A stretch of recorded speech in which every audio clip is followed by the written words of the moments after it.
of the beautiful, the wonderful, and the warm Cafe Kubal Studios. The warm is the target thing right up here in the snow tundra. I call it Santa Claus's armpit. So we are up here in Syracuse, New York, in central upstate New York. I love my hometown. I love it so much. It's just mooey cold outside. So I hope that you are all having yourselves a great day. It is what I learned in Canada as -6 degrees Celsius, but what I know in America is 21. So 21's my favorite number. That's how I'm going to look at it, and the fact that it is that cold up here. And happy that Florida in Focus is going to put me back in the second home of my show down in the Sunshine State. When I'm down there, the weather's supposed to be in the 60s and 70s, which is, 50 degrees warmer than what it is up here. And at the same time, not only is it 50 degrees warmer, it gives me an opportunity to, wear shorts and go to Disney and get back to my normal olive complexion. So I'm looking forward to all that good stuff in the Sunshine State and warming up a little bit. But we'll be warming up today's show with a lot of great stuff coming up here. Papa Joe, as you know, he hangs out with me from 9 a.m. to 10 a.m. Eastern Time every Thursday broadcast. We have him on the broadcast, and he's with us for at least the first hour. Today, we kind of have an open door policy for PJ, so a lot of different stuff we're going to be talking about today on Facebook.com/LiveNowDT, on MixLR.com/WakeUpCallDT, and of course on WakeUpCallDT.com's homepage, and on YouTube.com/WakeUpCallDT. So however you're listening to Wake Up Call with Dan Tortora, we appreciate you so very much and welcome you into these Cafe Kubal studios. I implore you to head out to Cafe Kubal today to warm your butt up, and you could do that with any one of their coffees as well as the chais that I love, and you can get those as well as chocolate bread, chocolate chip banana bread, the upstate sandwich, and so many different awesome things, including their breakfast menu that's available right now as we speak by going to 3501 James Street, 324, West Water Street, 208 North Townsend Street, or 401 South Salina Street. You can head to any one of those locations in Syracuse. You can also go to their newest location at the Pinnacle of Manlius by going to 343 Fayette Street in Manlius, New York. So make sure you head out there today, warm yourself up, and, if you like chai like me, I'm going to tell you, there's no flavor like the flavor that you get at Cafe Kubal. So a big shout out to Cafe Kubal for all that they do in our community, and thank you to you for helping them navigate through this tough time, as so many other businesses have as well. And right before we bring PJ on, I want to celebrate those businesses and show them some love and give them some thanks. Cafe Kubal, Carvel DeWitt, Wildcat Sports Pub, where we will be tonight for a special event, Avicoli's, Chick-fil-A Cicero, Canine Camp Dog Daycare, Honda City of Liverpool, Pizza Man, Canine Campground Dog Boarding, the Millhouse Market, and Ma and Pa's Kettle Corn and Popcorn Factory. You know that you could go to maandpaspopcorn.com, and you can use my promo code anywhere in America, literally any state you're in right now. You can get that famous and fantastic kettle corn and use my promo code DT20, and I'll get you 20% off just for going to the website. So make sure you do that, and at checkout, use DT20. That is DT20. So with that being said, Papa Joe's on the broadcast today. We got a lot of stuff to unpack and get into. PJ and I are going to be talking about the NFL. We'll be talking about the Jaguars, Major League Baseball, Tim Tebow's retirement, Jacksonville's return to teal as their primary color, as if there was any other choice over the years. And, of course, you see that picture of that beautiful and wonderful classic car, the Prairie Bronze. And we have an awesome story to tell about that Prairie Bronze and so much more. So PJ is going to be joining us this morning to talk on all the good stuff. And I am honored and privileged, as always, to have the man of the hour every Thursday here on the show. So let's bring him in. I am very happy to have him here. He's contractually obligated to be on Wake Up Call exclusively forever, and I have the naming rights of him. His contract is kind of like what the Bobby Bonilla one, where it keeps going. So, PJ, welcome to the show, and I'm always happy to have you. Yeah, man, Daniel, I want a raise now. You want? Okay, I'll raise you one Chick-fil-A sandwich and maybe some fries. You're done. You're on. So. You're on. PJ's here with us this morning. PJ set me up here. I'm coming down to the Sunshine State finally. It's been over a year. I can't wait to see you. And when I come down there, I'll have the opportunity to be in, some different weather, to say the least. What's life like in Florida right now? Oh, it's beautiful. Mary said it's in the mid-70s, and the sun is out. It's beautiful, but we're going to have cool weather in the next couple of days. Cool meaning, high 60s, mid-60s. That's cool for us. Yeah. Other than that, it's not that bad. Beautiful. Yeah, I saw it's supposed to be partly sunny or partly, it's supposed to be partly sunny or sun, and I'm supposed to get like 64 and then 70s and then a little bit of 80s, so it'll be increasing while I'm down there. What I love about it, though, is that, it's going to be that type of weather where it's not too hot to be in the park, and it's obviously not cold at all. So I think I'm coming at the perfect time, hitting this thing at the right time. Good. Yeah. We'll have a lot of fun. Yeah, it's going to be great to be able to come down there and enjoy it. I never asked you this, PJ, I don't think, but do you have, I know you haven't been out to Disney in a minute, but do you have a favorite Disney character or a favorite Disney pastime? Daniel, I don't. I've always admired the way Walt Disney set the thing up, decades ago. It was just beautiful then. Every year they seem to do something different, and every year there's another little character you can follow. So I like the overall theme of it, and it's always been a pleasure to go. I've probably gone a couple of dozen times probably. So, there's nothing there that is not familiar with me. Our next trip actually is going to be what the heck do they call them? What's that tumbling show? The what? The what show? The tumbling show. La Nuba? Cirque du Soleil? Yeah. For our next trip down there is to see that, and we've always enjoyed watching those down there too, even though they're pretty expensive. But it's worth it. It's worth it. Yeah, I remember I went to Cirque du Soleil La Nuba, and I went there. I won tickets. I actually won tickets, and so I went that way and was able to do it that way. So I don't know, because I looked at it and I kind of looked at the price and I'm like, oh man, I was like, this is ridiculous. so I was very happy to win my tickets and go over there and see that show. And PJ, I could tell you that I'm a proud person that doesn't do the drugs out there. But after watching La Nuba, I remember standing there going, this is why people do LSD. It's got to be. So, because the colors and nothing makes any sense. And it's a beautiful thing and people are extremely talented. But it just, I'll tell you, it doesn't. It really just, you kind of sit there like, what in the heck's going on? Do you understand any of what's going on? Or I feel like I don't get it. Yeah, there's a theme that you follow, but okay. I more or less look at the athleticism of the people that do it. I mean, they're just incredibly gifted, and I don't know how they don't get hurt all the time. Frankly, I don't know. I'm sure they have dozens and dozens of people standing by to slip one in and slip one out if someone got hurt, but. They have more than one cast. They have, I don't know, probably 8 or 10 of them throughout the world. Yeah. It's more than it. So you're not going to see the same cast go to another venue and look at it. But we saw La Nuba, 5 years ago, 6 years ago. Yeah. Maybe longer than that. But I don't mind seeing it again, and I'm going to. Yeah. No, I think it's definitely an interesting thing to go out and see and witness at least once in your life. There's nothing like it, I can tell you that much. So very, very happy to have PJ here on the show this morning.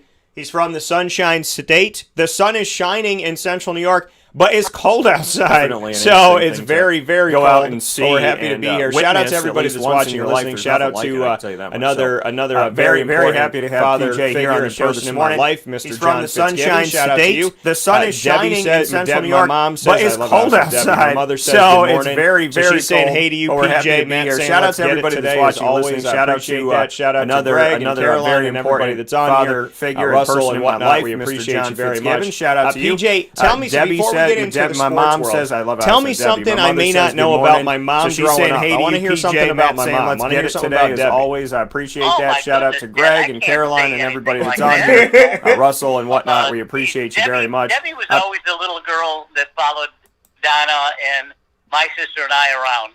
She was several years younger than we are. Yeah.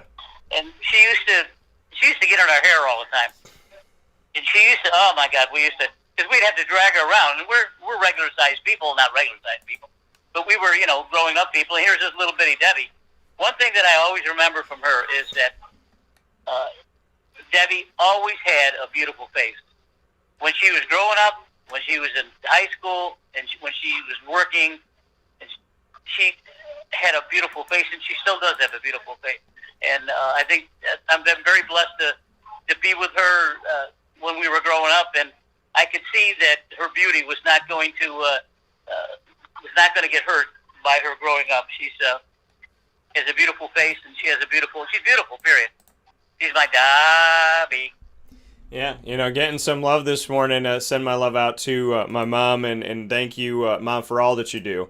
Really appreciate it. I think it's important for kids to celebrate, their parents and their grandparents and give shout-outs where shout-outs need to be. So, shout out to my mom for being amazing and everything that she's put forward. And, Ma, just so you know, you are incredible. You are capable of literally anything. And you light up so many lives. Don't forget to light that candle in your own home because you light it in so many others. And we love you dearly. So, go ahead. When we were growing up in a neighborhood there, I'm going back years now, we had our other Aunt Meg, lived down the road. Yeah.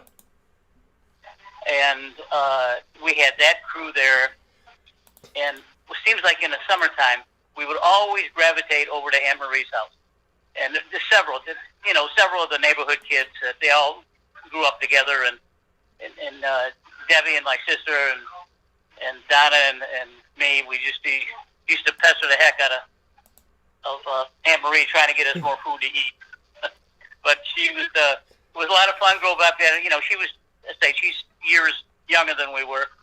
But we always managed to play together and have a lot of fun together. So growing up in Lincourt was a nice time, and I'm so glad that she kept the home.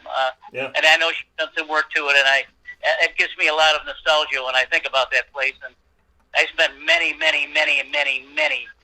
day there. So it's something that I won't easily forget. Yeah, I'll tell you, PJ, it's the best. It's the marriage of both worlds, really incredible worlds in my life, is that my mom did a tremendous job in making the home her own and creating a truly unique experience of it being her house, her home. And at the same time, there is nostalgia to my grandmother and the fact that she's, still on that property. So I think there's definitely something to say where I feel like my grandmother would be happy. I know she is. And then, my mom as well, which is pretty cool. So, I mean, you definitely got to... And I'll tell you this, PJ, she doesn't stop working on the house. So, like, every time you come, there's something new added to it, I'll tell you. It's like she just can't... She can't seem to sit down, I guess. So, that's... She's a goer. Yeah, that's my family. So, here with Papa Joe this morning, speaking of family, and having a good time, as we always do, inside of the Cafe Kubal studios. PJ's in the Sunshine State. I'll be down there, I should say, to join him very soon. And there's a lot of different things to unpack and get into. I know you're a baseball fan, so I want to give some people some updates here on what's going on. And I definitely want to kind of share what it's going to look like for baseball season as we're getting into it. So on February 1st, Major League Baseball issued a statement saying that after the league and the Major League Baseball Players Association didn't come to an agreement to delay the season, that it was telling clubs to start to get ready to report to spring training. These spring trainings are in Arizona and Florida, so kind of a bubble that they're only going to be in 2 states. And we look at this, first workouts will be held February 17th, which was yesterday, while all 30 teams will have gotten their camps underway by February 19th. So looking to get all of this started. A limited number of fans are expected to be able to go to some of the spring training games, but the specifics will depend on the state in Arizona or Florida, the team, and the constantly evolving nature of the pandemic, so you have to keep checking back. Now, opening day is scheduled for Thursday, April 1st. April Fool's Day is the day that we have for opening day of baseball. All 30 teams are going to be in action that day, which is pretty awesome. And then we look at the fact that 162 games is the normal schedule. It's like playing 2 NBA seasons or 2 NHL regular seasons because it's 81 games if you split it in half, and they're 82. So when you look at 162 games, it's been that way forever except for last year. Now, this year, it's supposed to go back to normal. We're supposed to try and see baseball play 162 games from April 1st, through October 3rd. Now, you will not be playing opponents just from the same region like they did either. So, Major League Baseball, during this pandemic, with everything they couldn't agree on and the constant weeks that it took for them to figure out something to get it right, that really exposed the fact that the league and the Players Association had some issues, that, we stand here today, and there's supposed to be a 162-game season. It's supposed to start April 1st. It's supposed to end October 3rd, and there's not supposed to be restrictions on who you play. PJ, what do you think about the fact that baseball is supposed to return full swing, pun fully intended, this season? Well, I've been following this for several months now, and I don't know how they're going to pull this off. Of course, I'm very pleased for the season to start on time, hopefully. Yeah. And Mary has got my Major League Baseball pass, where I'll be able to watch some of my favorite teams that I can't see normally. I'll be able to do that. My Brewers and Mike Trout and the Angels out there, and of course San Diego, who is just tearing it up with signing all these guys. They just signed Fernando Tatis Jr. $314 million contract. He's only 22 years old. Oh, tell me what's wrong with that with his country. My goodness, it's not even American. Not even an American, for Christ's sake. And he gets $314 million. 22 years old. But anyway, these guys all have a lot of money to spend. They have huge baseball contracts with cable TV stations and outlets, and they have money coming in. I'm concerned about. Of course, I'm concerned about the pandemic. I'm concerned that the bubble thing isn't going to work. But you have to give it a shot. And I just want to see some ball. And frankly, I watch the preseason games.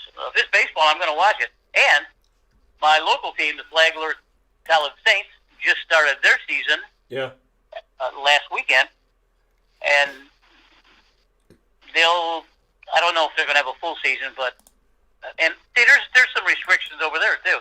Now, I'm a season ticket holder over there. Yeah. I mean, I bought a seat, 2 seats actually, for the season, and they're saying that the only ones that can go to attend the games are the parents of the ball players that are on some type of written list. So I got to call them up and go over there or something like that. I got to figure this out. I said, how can I pay for $500 for a season ticket and I can't watch the ball game? So I'm a little upset about that. But anyway, baseball is baseball. They got another 3-game series coming up starting tomorrow. It's Friday. Yep, they got Friday and they get doubleheader on Saturday. So I'm going to see if I can sneak over there and get in. My mobility is still an issue, and Mary won't let me go probably, but I want to be able to check it out just to see. I want to be able to see if I will be able to attend the games.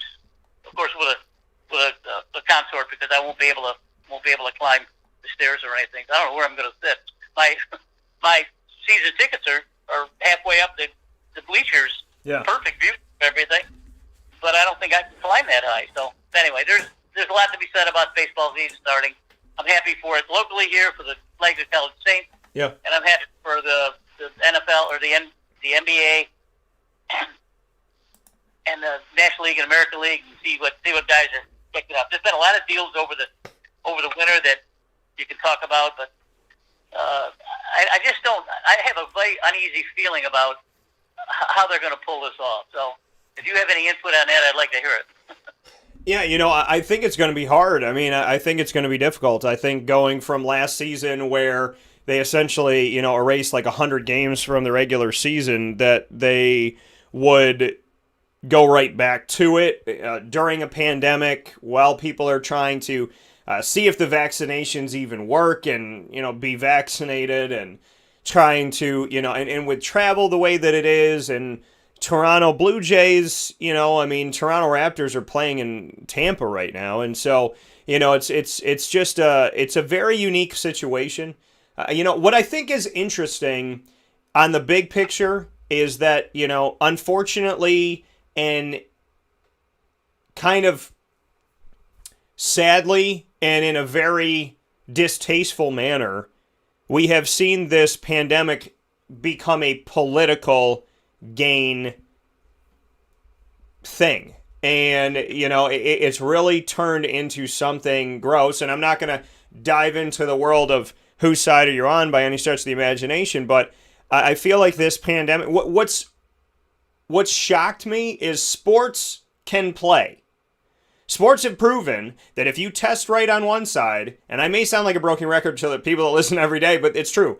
If you go on one side, right, and you test all these people, and you go on the other side and you test all these people, and this team, whoever has it and contact trace or whatever, you quarantine them, you let the rest of them play, you quarantine these people if you have to, you let them play, or you got nobody sick and you don't have to quarantine anybody. But what I'm saying is, you get tested over here, the tests are accurate, you get tested over here, and if the tests are accurate, you can't spread a virus that you don't have. You can't spread it on the field, you can't spread it on the court. It's been proven that they're not spreading viruses in the role of play, whether it's high school or college or pro, that I've heard, you're not spreading it. So my frustration is if sports can figure out a way to return, if sports can figure out a way to keep going, to endure, and they're all over the country, and some of them out of the country, then, why do you have to close up Canada and do different things and restrictions at the border? Why do you have to make Florida so different than New York? Like, to me, if sports can figure it out, then why can't the world figure it out? Because sports, the last time I checked, were filled with a bunch of human beings, and every other thing is filled with a bunch of human beings.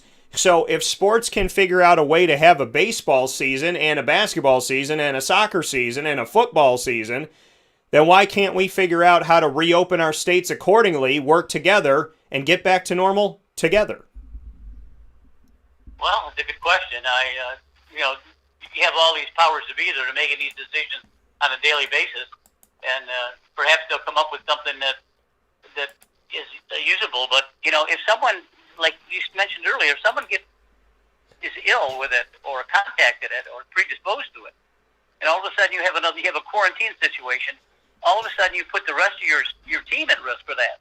So I can't. You have a lot of baseball players, just like there's a lot of football players, a lot of basketball players. Not as many basketball players, but the MLB usually has about a 25-man roster. Yeah. Now, if you got to check your players every single day if they have a virus, that puts a whole different whack on the news. I mean, and who cares? We don't want to hear that. I want to know who's pitching for the Yankees. I want to know who's pitching for the Angels. I don't want to know who's sitting out because they have a COVID. I don't want to hear that. That's what's going to bother me. Once you start with all the positives, positive tests, then where's it going to go from there? So I'm a little distressed with that. I don't feel like it's going to be a real opening to a baseball season. I'll be able to view that a little bit better when I watch some of the spring training games, which I like to do too. So as long as they're aired and there's some verbiage about what the announcers are talking about and maybe some of the managers are talking about, I have a better idea. But right up now, I'm very apprehensive. Yeah, I think you got to gradually kind of move your way back into it, and I don't think they're doing that. I think they went from let's shorten this dramatically to let's go back to normal dramatically. And as we know, doing something like on that big of a scale, you have to be prepared for, bridging the gap, because there's a gap between let's have a 60-game season or 162, and, they found a way to make things work, but it took time. And, the St. Louis Cardinals, they didn't get off, in the beginning as they should. They had to kind of stop stuff, and the Marlins had to stop stuff, as we know. So, I think you have to kind of be prepared for that. Maybe they're saying 162, and maybe they're going to build into it that you have to play a minimum of 100, or you have to play a minimum of 144 games in order to qualify for the postseason. I don't know. Maybe there's going to be some nuances. But, PJ, again, we're seeing that the Players Association and the league are having trouble communicating. And, basically the league said, you have to go to spring training now because we can't agree on a delay to the season. So, once again, Major League Baseball and the Players Association are not agreeing with each other.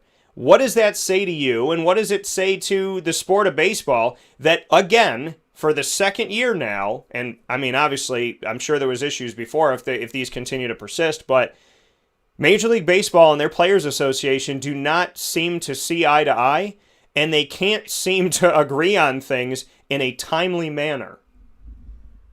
Well, it's slummery. They've had months to figure this out. Yeah. But you also have to understand what the bottom line to any of our major sports is money. Now, if there's, I haven't heard anything about any type of money problems, but you know, if you play a 162 game season, 81 of your games are at home, you make a ton of money when you're home. Of course, you're paying out outrageous salaries to these players, but you know, it's all based on economics. So I'd be very willing to see where that ends up, but I'm a little disappointed that they haven't got this far because they had all winter to do it. You know, you have these situations where it's actually not the baseball that's involved; it's life. And the more that here I am down here. I'm 74 years old. I'm getting ready to take my second booster shot so I can live from COVID. Yeah. And I can, and you have the rest of the world doing the same thing, the rest of the country doing the same thing, and now you got another pro league starting up. What's going to happen if they have a little bump in the road to begin with? I think you're going to see a lot of problems during spring training.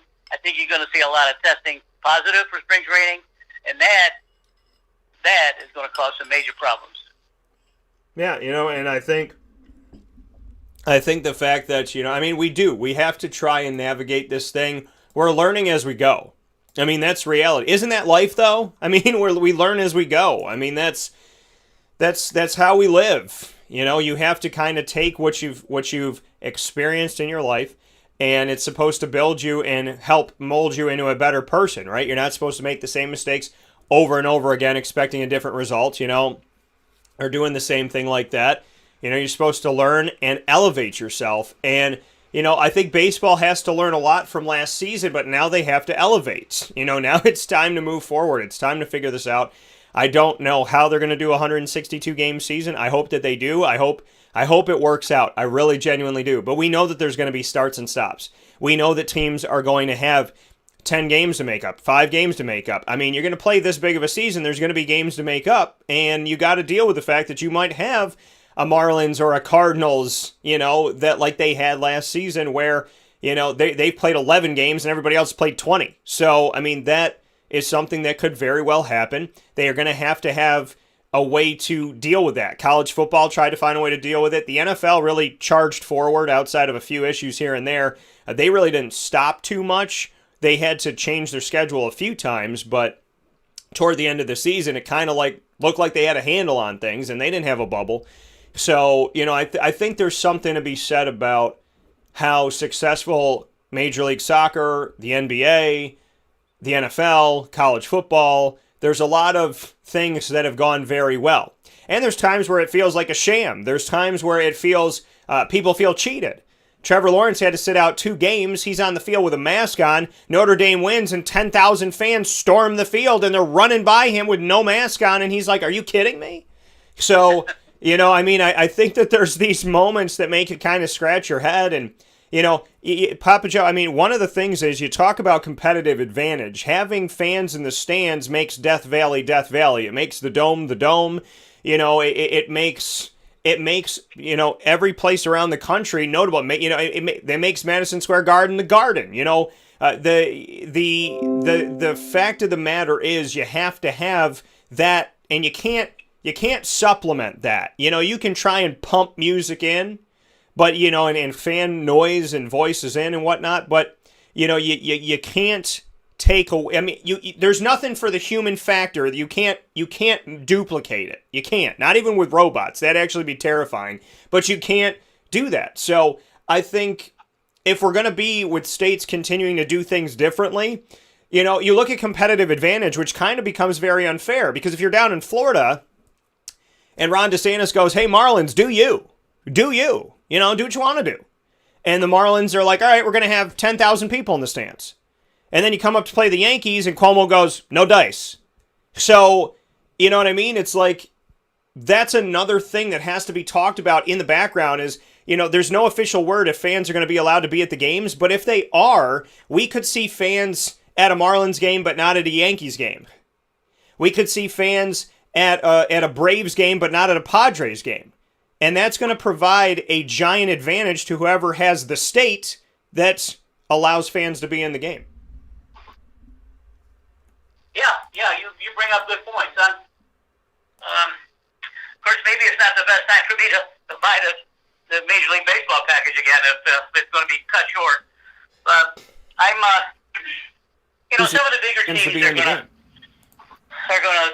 last this out because of their financial structures. Yeah. Some of these teams in big major areas like Los Angeles and New York and Chicago and things like that, they have their own deals with their own local cable stations, and I think some of that's going to be hurt because some of the games are not going to be televised, and so therefore, they're going to be losing revenue there. There's no such thing in sports, as I've seen, that's revenue neutral. I can't understand it all. I mean, I've been involved with sports for years, and even on a professional level with the racetracks and everything. But revenue neutral was a good point for me because that means I wasn't losing any money. But if these teams can't find a way to be revenue neutral, it's going to be a lot of problems. Yeah, and I think that, I mean, again, we got 50 states acting like 50 separate countries at times. And, I think the irony of the home of my show, of Wake Up Call, being New York, and then the second hub of the show being Florida, and how the juxtaposition of those two places are, where Ron DeSantis is like, let's go, and, Andrew Cuomo's going, let's do nothing ever, ever, ever, ever. Okay, maybe we'll do it today. So, there's a giant difference, and I applaud the fact that we're actually doing some stuff here and letting kids get back to sports. So thank you to the powers that be in the state of New York, all jokes aside, for actually, doing something good and right and just that I think should have been done a long time ago, but I appreciate it's being done now. So the reality of it all is we are living in a world where sports are trying to come back, but if I can have fans at games and I can make money off of those fans and you can't, you know what I mean? Like, I'm going to try and level the playing field, and I'm going to obviously use that to my advantage. It's got to be very strange for NFL teams that when, the Giants are playing at home, there's nobody there. But if they go play the Chiefs on the road, there's people at Arrowhead. So, it's not fair. It's genuinely not fair, but it has to do with the states. It has to do with a state's right to make a decision based on where they are with the pandemic and what they want to do. And I think that that's something that's not being discussed enough, is that when the league says, when Major League Baseball or the NBA or the MLS or the NFL or the NHL or whoever, when they make the decision and say, this is what we're going to do as a league, then each of these states can say, okay, well, this is what we're going to do within those parameters. And, Papa Joe, we're not going to see a blanket thing unless the league says, hey, if you have fans, we're going to fine you. But if you do that, there's going to be a huge issue. So, I mean, I just, no matter what the league says overall, no matter what league it is in America, there's still going to be differences because of states' rights. And I think that that's really going to cause some teams to excel, and it's going to cause some other teams to have a lot of issue with it and be very frustrated. And of course, it's going to affect the players, because if you can play in front of your mom, your dad, your brother, your sister, your significant other, and everything else, it's great. And if they all have to sit at home and watch on TV, it's not that good. Right. Who wants to do that? Well, my age, of course, I don't. But, you bring up a good point. If they're going to have say they're going to have a 50% patron to the games, yeah, and the Yankee Stadium has got 60,000 seats. So are you saying, or are they saying that they can hold 30,000 people there and make all the money on the beer and hot dogs and things? That's pretty significant. Now you go to a small level team like the Rays. The Rays have a 35,000 seat minimum or maximum in their place, and what's half of that generally is 18,000, right? So there's no way in hell that the Rays are not going to get 18,000 people to watch the games when they start. It's just there's a small market team and they're not there. So the same situation occurs is when you have a small market team and you don't have a lot of attendance, you're not making money on the programs and the admissions and the hamburgers and hot dogs and Pepsis and things. It's not going to be there. So, years for years, the MLB just ignored that totally and said every team has to fly on their own. You can't cut it, you sell it and give it to someone else. So we're going to see some teams in some financial straits, Daniel. I can feel it. Yeah, it's definitely going to be very interesting to see what's going on here, and how they're going to really sift through all of this. What we do know, to kind of continue on here with Major League Baseball, Papa Joe this morning inside of the Cafe Kubal studios. Of course, you're watching and listening to Wake Up Call with Dan Tortora every Monday through Friday from 9 a.m. to 11 a.m. Eastern Time. The All-Star Game remains scheduled for July 13th in Atlanta at the Truist Park. And for the first time ever, PJ, it will feature the MLB Draft. So the All-Star Game will have the Major League Baseball Draft happening at the same time. It's going to be going on here. Really, really cool here. So now this will be a unique kind of situation because the players of tomorrow will be around the All-Stars of today. What do you think about that? The fact that baseball is bonding their All-Stars with the future of the league. I think that's neat. That's a heck of a concept. I really like that. Imagine if you're a 18-year-old left-handed pitcher that's going to be drafted probably in the first 10 guys, and all of a sudden you're at Yankee Stadium and you're watching Garrett Cole pitch, or you go over to Los Angeles and you watch Clayton Kershaw pitch. You watch Mike Trout play center field. Yeah, it would be a thrill. Yeah. It's going to be drafted probably in the first 10 guys. I don't know. And all of a sudden you're watching Garrett Cole pitch, or you go over to Los Angeles and you watch Clayton Kershaw pitch. I like to follow draft play center field. Except for basketball, I don't care about the draft. It would be a thrill. Yeah. Football and baseball, I follow draft. I think it's a heck of a move. Last year there was a situation where the college baseball season started, and they started playing some games, and of course, my team, the University of Florida, was the number one team in the country at that time, and they were winning, of course, easily, and all of a sudden, the season's pulled out from under them, and there's no more baseball. There's no more college baseball. So what do you do in a case like that? So, something like that happens, it's got to shock the hell out of you. So, I'm looking forward to that concept. I like that. Maybe they had a dry run on it a few times, but I think it's a single effect. It'll be a lot of fun. When you talk about these kids that are coming into baseball, they have a choice other than football, because football you can't be drafted out of high school. Yeah. But these kids can have multi-million-dollar contracts coming out of high school, and if they've already they've already committed to the University of Florida to play baseball next year, all of a sudden, he's got 10 guys that he signed. All of a sudden, 5 guys don't want to play for Florida because they're going to take the money and run. They're going to get signed by a major league team. They're going to go play rookie ball, and they're going to try it right now, even before they play baseball at the University of Florida. So there's a lot of schools out there are going to be facing that too. I hope it's not a gimmick. I hope it works okay. But here we are now this year, and the same kids, I guess the same kids that didn't have a chance to complete their season last year are going to be able to do that this year, which I thought was good by MLB and for the NCAA. So I think that'll help an awful lot. I think it's going to be, can you imagine standing next to Clayton Kershaw? You're going to be drafted out of some podunk town in Iowa, and you're standing next to Clayton Kershaw. Got to be a hell of a thrill.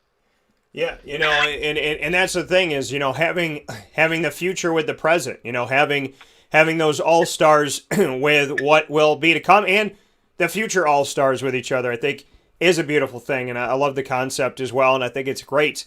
Before we take a step aside with Papa Joe, really quick here to mention a few other things that are going on. So, the 2021 postseason is not scheduled yet. Now, while the playoffs expanded from 10 to 16 teams for 2020, that agreement was for 1 year.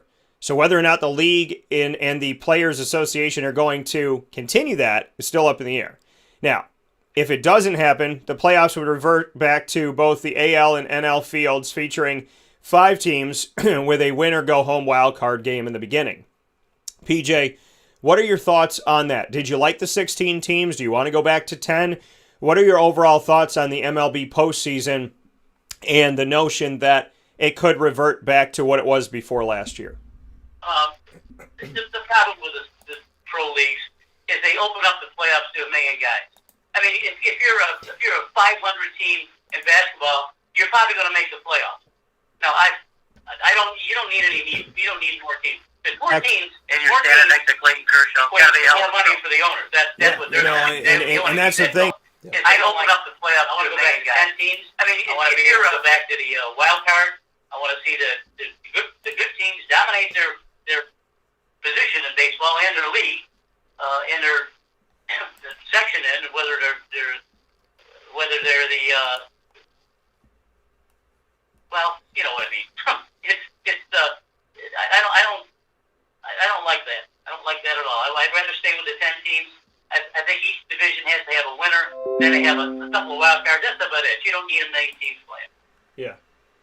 So, I mean, I like seeing expanded playoffs because I like seeing more competition, but I get what you're saying, that, you expand the playoffs, you're making money for more owners, you're putting it in a position where you could feature more teams, and if it's Major League Baseball, you got 30 franchises. So if you let 16 teams in, you're letting more than half the league in. So there's something to be said about that. A final note here on baseball before we take a step aside with Papa Joe. Here inside of our Thursday broadcast, where PJ is featured every Thursday in the first hour, if not a little bit longer here, and we're hanging out as I'm getting ready to go to Florida. I'm keeping Papa Joe on as long as I can because I'm trying to get that sunshine to come into my studio. I'm trying to pull it with me. But the rules that we have here, the expanded postseason is not currently slated to return, but what will we have? This is what we could look at. The universal DH is not currently in line to return either. It's still a possibility if the Major League Baseball league itself and the Players Association can agree on anything, which we know that that's fun. But if they don't, the designated hitter will only be used in AL ballparks. We'll go back to pitchers hitting in NL ballparks. 2 other rules implemented in 2020 to minimize the time spent at the ballpark will return this season, though. Doubleheaders will feature 7-inning games, and when any one of those games goes to extra inning, a runner will be placed on second base to begin each half inning. Rosters will once again feature 26 players after they expanded in 2020. Roster size will increase to 28 players in September. There will not be a limit on how many pitchers a team can carry on their roster, and clubs may bring a quote-unquote taxi squad of up to 5 players on all road trips in order to have reinforcements available if there is something with injuries or a COVID-19 or COVID-related issue in general. So, PJ, we don't know if the universal DH is going to be back. What we do know is that the doubleheaders are going to feature 7 innings, and if it goes to extra innings, we're going to have a runner on second base to begin each half inning. We know that roster sizes are getting bigger. There's no limit to how many pitchers you can have on your team now, and you can have a taxi squad come with you. So what are your overall thoughts on all of that? Taxi squad's a good idea. I realized they did that last year, and I thought that was a good move. Because you are eventually going to have suitcases, and those guys are going to have to sit out. So yeah. Now, as to the other things you mentioned, this extra inning man on second base bull has got to stop. I mean, that's not baseball. You got to look at. You have 27 outs. You have all these guys hitting, pitching at the same time. They got to earn their way to second base, not just put them on second base. I mean, that's ludicrous. I don't know. I didn't like that at all. Period. Yeah, so we'll have to see. I mean, it does. I mean, it's trying to essentially speed up the game and get a winner there, but putting somebody on base, I can clubs understand may bring a quote-unquote that taxi squad it's a strange of up to thing 5 that players on all I road don't trips think you should be doing in in order baseball. to I do have agree with you on reinforcements that. available. If they're going to try to shorten the game, Yeah. all they got to do is look at the pitchers and the pitching coaches. Get the ball out of the guy's hand, throw the damn ball over the plate. Don't sit there for 30 seconds and try to figure out what pitch you're going to throw, and then call a timeout. Your catcher comes out for another 30 minutes. We know that roster sizes are getting bigger. There's no limit to how many pitchers you can have on your team. You don't need to speed the game up any other way. Throw the damn ball over the plate. Don't sit there for 30 seconds. Make them try to figure out what pitch every 15 seconds, regardless. Throw, and then call a timeout. One trip to the mound down for another 30 minutes, and all of a sudden you have to make another trip. That guy falls out, make another one in. Speed the game up that way. You don't need to speed the game up any other way. Commercial subjects out there that need to be talked about, but maybe make a pitcher pitch every 15 seconds. We definitely have to take an overall look at what's working and what makes sense. I don't like the putting a runner on second base. I'm not a fan of that. The universal DH, I think, could be interesting. There could be some value there. And I like that the roster sizes are getting bigger and that there's no limit to how many pictures you can have. And I like the taxi we definitely have to take I do like all those an things. overall look at what's working and what see makes sense. if I don't Major like League Baseball and the Players Association. PJ, you and I probably talked more this morning about these decisions than the Players Association has talked to the league in months. And I like that the roster sizes are getting bigger and that there's no limit to how many pictures you can have. And I like the taxi squad. So I do like all those things, and we'll definitely see if Major League Baseball and the Players Association. PJ, you and I probably talked more this morning about these decisions than the Players Association has talked to the league in months. So probably I'll have a pitcher. Let me make a comment on something else. You can put sluggers in a lineup and you can score runs at will. You don't have to worry about your pitcher making it out. In the National League, hey, Clayton Kershaw, they lead it. They have it for one league and they don't have it for the other. Going to be out. He's going to strike out. Most you play a different kind of baseball when you don't have a pitcher with that. I mean, all of a sudden, you got the bottom half of the order coming up. 7, 8, and 9. 9 is the pitcher. All of a sudden, the pitching team is saying, "All right, hey, we only got 2 outs this inning. Pitcher, he doesn't count. We're going to strike him out." And it really hastens the strategy of the game. And there's no strategy when you have a pitcher to come up there and can't even bat 100. I mean, these guys are not supposed to hit. They're supposed to pitch. If you have a two-way player in college who could hit and pitch, or hit it in whatever, that's advantageous. There's one kid that's going to be probably going to be a hero to most of the kids, is that Otani kid from the Angels, where he's finally going to be able to pitch after 4 years. Yeah. And he's been able to pitch and hit. Now that's unusual. That's unusual in the American League. But that's there's DH over there. So if he doesn't pitch, he DHs. So that's not right. That's not right. If you're going to have it for one, and Daniel, I've been bitching about this for 50 years. If it's going to be good for one league, it's got to be good for the other. It's got to be systematic. They got to concur. Yeah, and that's the thing is, it's never made any sense to me. It doesn't make any logic, that one side gets an advantage of saying, hey, all you need to do, all you are on my team, I need you to hit. That's all I need you to do. I need you to be a powerhouse guy, go out there and hit the ball. And then in the other league, it's like, hey, I got to take my 78-pound pitcher and make him come up here, and he can't hit a ball to save his life. So it is. I mean, it's ridiculous. It makes no sense. You split the league in half and say, you get the advantage of having an extra hitter. You get the disadvantage of the fact that 9 times out of 10, the pitcher's not going to hit that well. So it doesn't make any sense, and it's a slap in the face to baseball, because how do you I mean, in what other league in America do you tell half of your league you can do this? I mean, do you tell the Eastern Conference, hey, you can have a guy who, I mean, do you tell the Eastern Conference essentially, I don't even know what would be the equivalent in basketball, but okay, how like this? If you hit a 3 in an Eastern Conference game, it counts as 4 points. If you do it in a Western Conference game, it counts as 3. Like, I mean, you don't split a league in half.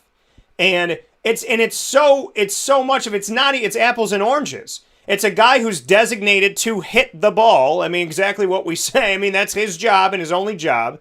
And then you got the other guy, his job is to pitch and hit, and that's not good enough. I mean, it's stupid, it's ridiculous, it doesn't make any sense. I don't know who in their right mind approved that a long time ago, but it needs to be thrown out in the garbage. And we got to move forward with a universal rule. Or else, what else are you doing? I mean, that Major League Baseball, then do other things, right? The AL can serve hot dogs and the NL has to serve burgers. I mean, what do you want to do?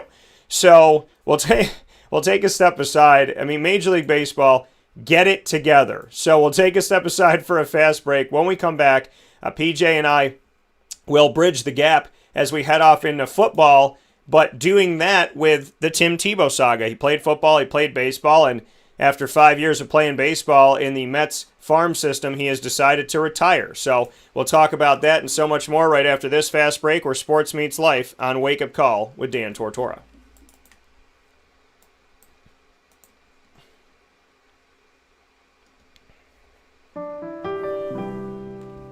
Avicoli's Restaurant, located right at the corner of Route 57 and Wetzel Road, is proud to be your local neighbor, growing with you for over 20 years. We're open 7 days a week for lunch, dinner, and drinks. For takeout, delivery, or catering, call us at 315-622-5100. When you order online and use our promo code AVS10, you will save 10% on your online purchase at myavicolis.com.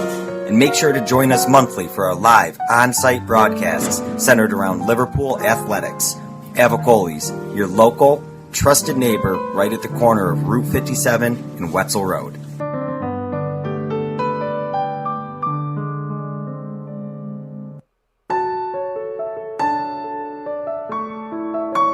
Having peace of mind when you're out of town that your furry-loving friend is safe and sound means taking them to Canine Campground, because we all know that when it comes to the love of our pets, it goes well beyond the call of duty to make sure they're safe and sound. Right, Lily? So take a ride to 242 Johnson Street in East Syracuse, New York, and see Canine Campground and where your dog will be staying, in the classic cabin, the executive cabin, the grand cabin, or of course the luxury cabin, because if you know Lily, you know she loves luxury.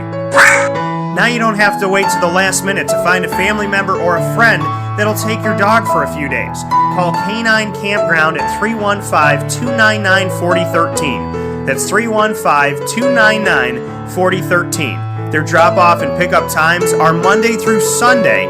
Check K9campground.com for more information. That's the letter K, the number 9, and campground spelled with a K.com. K9campground.com. When you're going out of town, bring your dog to Canine Campground.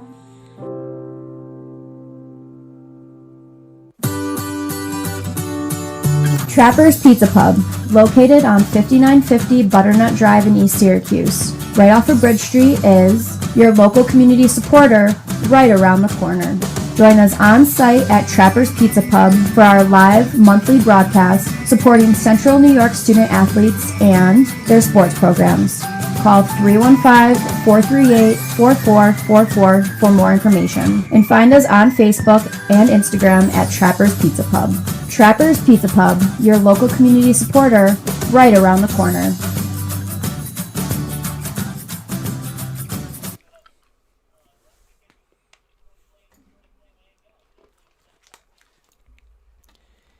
I got PJ rocking and rolling here. Back here on Wake Up Call with Dan Tortora. Papa Joe is in it. We had that DH conversation and, here on the air. And off the air, Papa Joe kept going with it. And, it's one of those things. PJ, say what you were saying here, because we were talking about it a little bit off the air, and just some final notes you want to make on it, because I know it's something that you are passionate about, and rightly so. Well, there's a different way you play the game when you're in the American League and the National League. The American League, you play the game strictly to get runs. If your starting pitcher lasts 5 innings and he gives up 4 runs, well, that should be enough to win the game. In the National League, you're in a lot of 2-1 games because your pitchers are in the game all the time, and they can stay in the game because they have an automatic out when a pitcher comes up to the plate. Now, of course, that's not true all the time.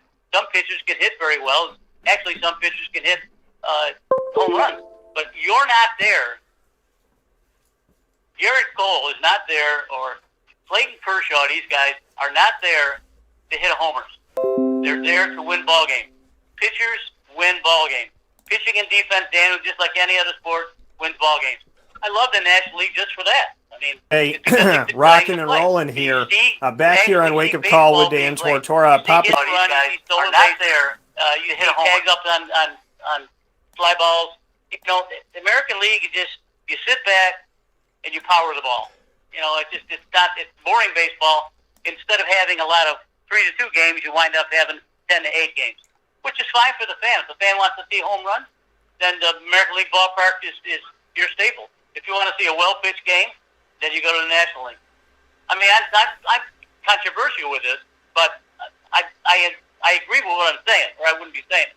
I mean, there's a lot of problems with both leagues when they're not equitable. They're not fair. And to me, the one that sticks out the most is, of course, the designated hitter. I mean, if you're going to do it, do it for all. If you're not going to do it, don't do it for all. But that's the way it's set up. I'd rather watch National League baseball anyway, except for Mike Trout. Yeah, and I think, and to bring that up, Mike Trout here for a second before we jump into Tebow. We're here with Papa Joe this morning on Wake Up Call with Dan Tortora, and going wall-to-wall with PJ, having some fun here in the conversation on Wake Up Call this morning. He's with us every Thursday from 9 a.m. to 10 a.m. Eastern Time, and we got a lot of stuff to unpack, and we've only gone through baseball in hour number one, and I know made a lot of our baseball fans happy. Shout out to Ross and Jerry and Brendan and company. So taking a look at contracts, Fernando Tatis Jr., you talked about him before, and you just brought up Mike Trout. Mike Trout has the most expensive contract ever. $426.5 million signed back in 2019. Mookie Betts in last year's contract was the second highest ever in the history of Major League Baseball, $365 million. And then we look at Fernando Tatis Jr., the one he just signed this year in 2021, $340 million is what he has here. And then we look at Bryce Harper's in 2019 was $330 million. Giancarlo Stanton in 2014 was we got PJ here. So PJ, just reading it down the line, Mike Trout's contract, the biggest ever in Major League Baseball, $426.5 million in 2019. He signed it. Mookie Betts last year, $365 in the middle of a pandemic, 2020. So obviously those owners that said they had no money were lying, because somehow they found a way to sign a $365 million contract for Mookie. And here, still in the pandemic, the Padres signed Fernando Tatis to $340 million in 2021. It is the third highest contract, money-wise, third largest contract handed out in Major League Baseball history, ever in the history of Major League Baseball. Bryce Harper's behind that with $330 in 2014. Giancarlo Stanton, $325 million in 2014. He signed it. Jarrett Cole, $324 million in 2019, and Manny Machado, $300 million in 2019. So a lot of the biggest contracts ever signed in baseball were in 2019, and then we see Fernando make the top three this year, locking him up in this contract. And I want to give a little background to it. It's a 14-year, $340 million contract. He's only 22 years old. Mike Trout and Mookie Betts, in their situation, Mike Trout and Mookie Betts, taking a look at where they are in things, they signed theirs at 27 years old. This big deal was signed by Tatis 5 years before that at 22, and it's crazy. The shortstop for the San Diego Padres locking this up and making it happen. And we look at some of the stuff here. $340 million marks the largest deal given to a player before he reaches arbitration. Nearly $200 million more than Trout's first contract extension. Trout's second extension set a domestic record of $426.5 million guaranteed. And, just seeing this, PJ, and looking at the numbers and hearing the names, what are your thoughts on the fact that Fernando Tatis Jr., at 22 years old, has signed the third largest contract in the history of Major League Baseball, and that all but one of the top 7 contracts ever signed in baseball have happened within the last 3 years? Well, that's quite profound. Of course, he's playing with Manny Machado over there. Now, all the players that you just mentioned, they got something in common, and that is they're playing in a big market area. You got Trout with Los Angeles. You got Mookie with Los Angeles. You got Tatis at San Diego. You got Brian Harper in Philadelphia, Garrett Cole in New York. You can go down and look at the biggest contracts, and you can find that most of them are being signed by big ticket teams that have a lot of money, and they also make a lot of money. So when you're saying that, I want to watch Orlando Tatis play baseball, okay, well, you can go to San Diego, and you're probably going to sell the place out. Always. Now, I don't know how they're going to do it this year, but again, this league is based on money. It always has been. There's no possible, Daniel, let's face it. It's impossible for anyone who's listening to me or to anywhere about baseball. It's impossible. No, Tatis Jr. at 22 years old. It's not. It doesn't even fathom. It doesn't even compute in my mind how you can pay Mike Trout $426 million. I don't get it. I mean, he's my favorite player. He's the best player of all time in my opinion. And I've watched a lot of them.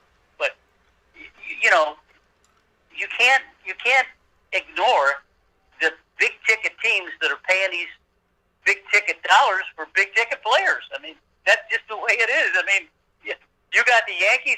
Look at these teams can buy pennants. That's a nasty word with baseball. You don't ever want to hear that. You don't want to hear it. You're going to buy a team. Well, hell, they are. They are going to buy a team. Look what Houston did several years ago, 3 years ago. They almost bought a team with 5 of them, the best young baseball players, period. And Garrett Cole was one of them. But, when it's time to leave, it's time to leave. He said he goes to the Yankees for $324 million. Look at the person. Look at when we visit Milwaukee, we always every summer we go to a Brewers game every Sunday. I mean, I can't stress to you how much money it costs to go to a Brewer game. You can't fathom how much money it is. You got the tickets to go in there, which are $1 million. You got to spend $20 for a Budweiser. You got to spend $10 for a hot dog. You got to spend $12 for a hamburger. You got to spend $1 million for a program. Watching Milwaukee play, I love it. I mean, I want to do it every summer I'm there.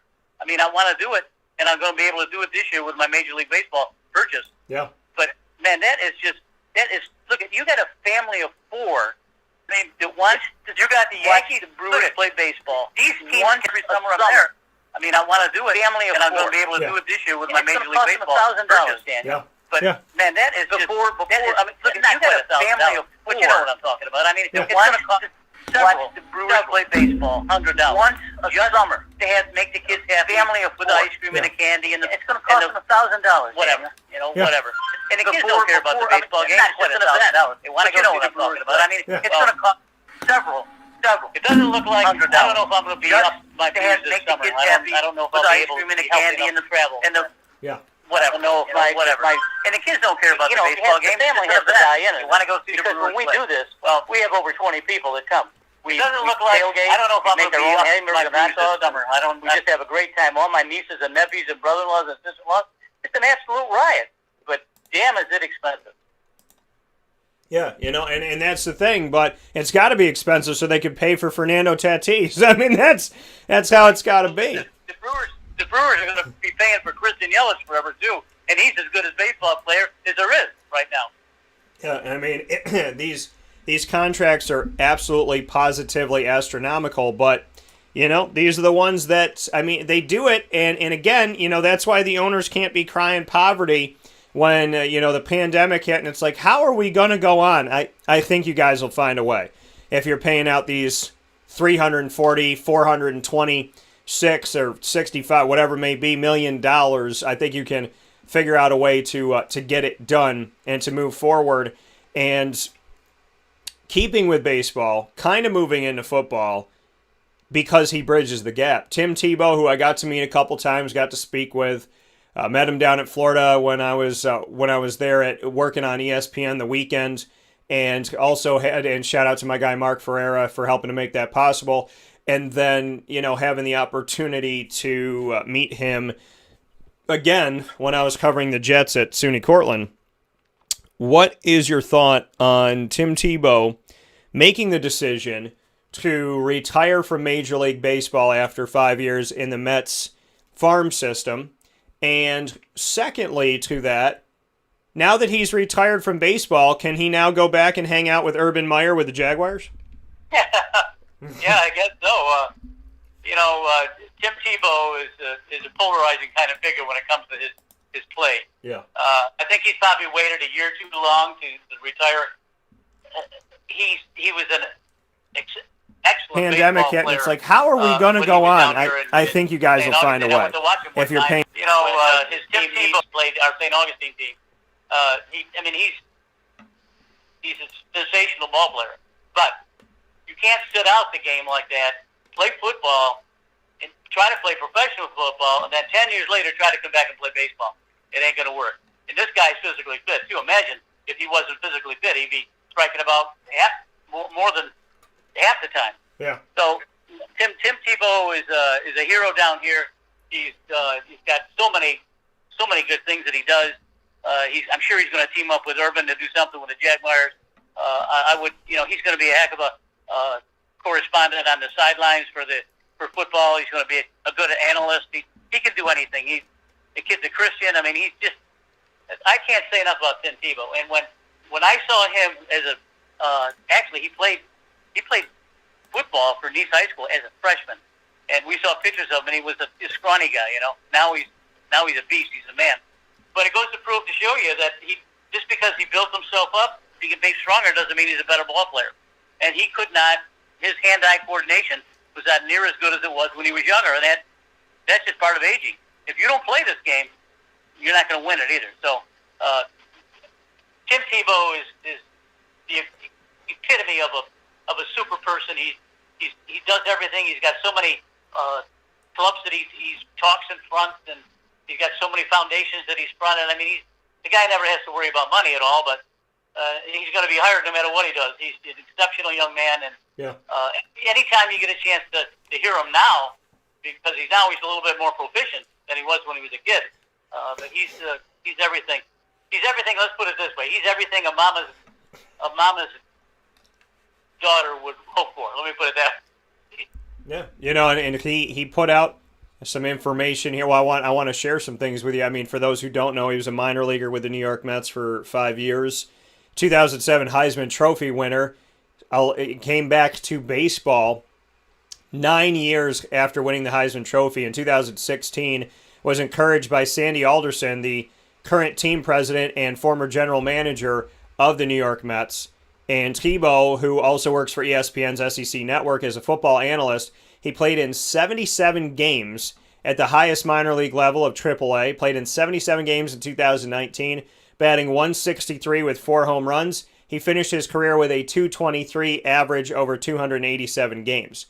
He said in a statement, quote, I want to thank the Mets, Alderson, the fans, and all my teammates for the chance to be a part of such a great organization. I loved every minute of the journey, but at this time I feel called in other directions. I never want to be partially in on anything. I always want to be 100% in on whatever I choose. Amen to that. Thank you again for everyone's support of this awesome journey in baseball. I'll always cherish my time. End quote. So, 33 years old and was a lefty, invited to spring training this season, and he would have taken one of the 75 spots after spring training was limited to 75 per team because of coronavirus, and that's actually not going to happen. So, we're looking at the fact that Tebow is hanging it up. Alderson said, quote, it's been a pleasure to have Tim in our organization, as he's been a consummate professional during his 4 years with the Mets. By reaching the AAA level in 2019, he far exceeded expectations when he first entered the system in 2016, and he should be very proud of his accomplishments. So, that is your message from your current team president, Sandy Alderson of the Mets, and this is where. Bunch of junk. What'd you say? Alderson's feeding people a bunch of junk. Look at Tim Tebow was not a good baseball player when he came back. They tried to make him a good baseball player. They tried to get him to hit better. They tried to get him to pull. They tried to get him to hit the whole field. They tried to get him to steal base. They tried to hit him to catch the ball. Look at as great as an athlete Tim Tebow was, he was not a good baseball player when he came back.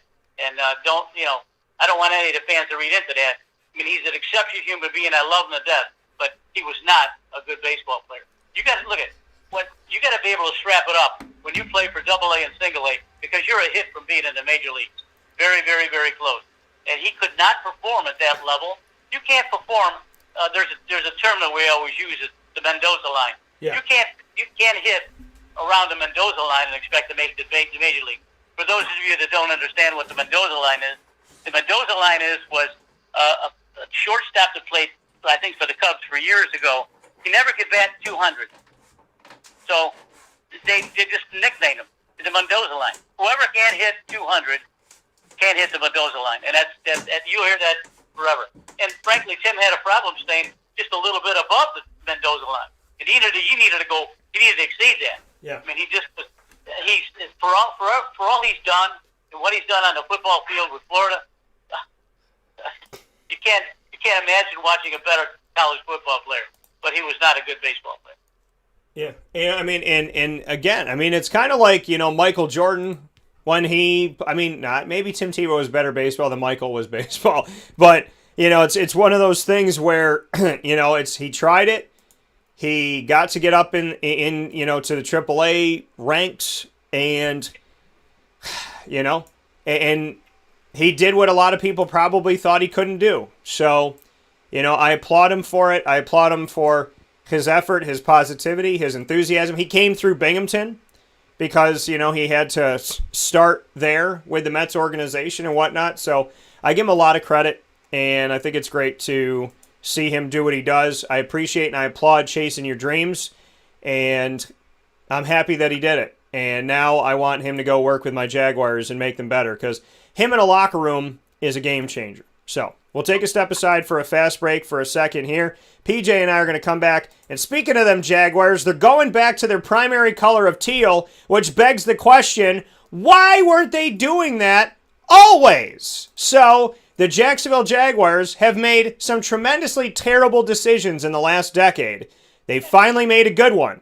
And hopefully the first person wearing that teal will be Trevor Lawrence. We'll take a step aside for a fast break, and PJ and I will come back to speak on the Jaguars going back to their dominant color right after this.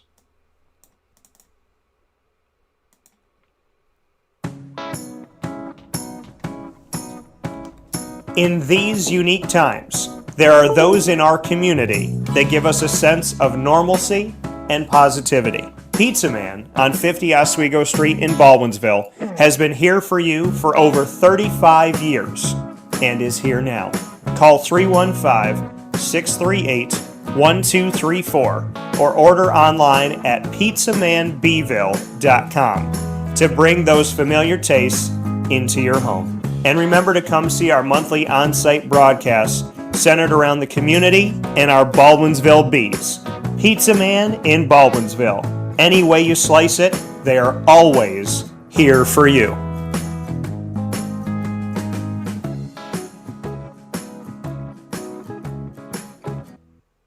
I'm George Townsend of Honda City with some good advice when buying a new car. The true cost of owning a new car is determined by the appraised value when you trade it. No vehicle appraises higher than a Honda. Next, look for low APRs and deep discounts. You also want low maintenance costs and great fuel economy. That's why my advice to you is to buy a new Honda. Looking pre-owned, visit our Honda Certified Used Car Center. Honda City, 7140 Henry Clay Boulevard, Liverpool, or HondaCity-CNY.com. It would be a pity if you don't shop at Honda City.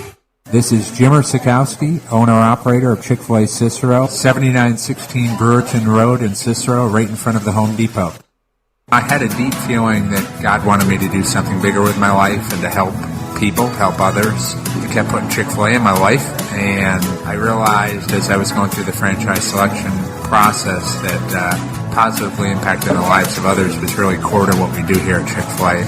First of all, it starts with the food. The food is brought in fresh daily. We bring in local produce. We prepare to order in the kitchen. We hand butter chicken. We hand spin our milkshakes. It's great food. It doesn't taste like fast food. I think the second thing is the way people feel when they come in a Chick-fil-A restaurant. It's different. We try to treat people with intentional kindness here, which is very different and deeper than good customer service. And so I think it feels remarkable for most people to come in a Chick-fil-A restaurant. And then lastly, the impact that we try to have in the community is very different. It's a big part of the expectation of every operator of a Chick-fil-A restaurant is that they're actively engaged in their community, they're a leader in the community, and they're making a difference. When they realize that what we're striving to do is to shine a little light in their life, that's a very, very different experience than you will have at any other quick service restaurant. And it's that remarkable experience that I think people will emotionally connect with.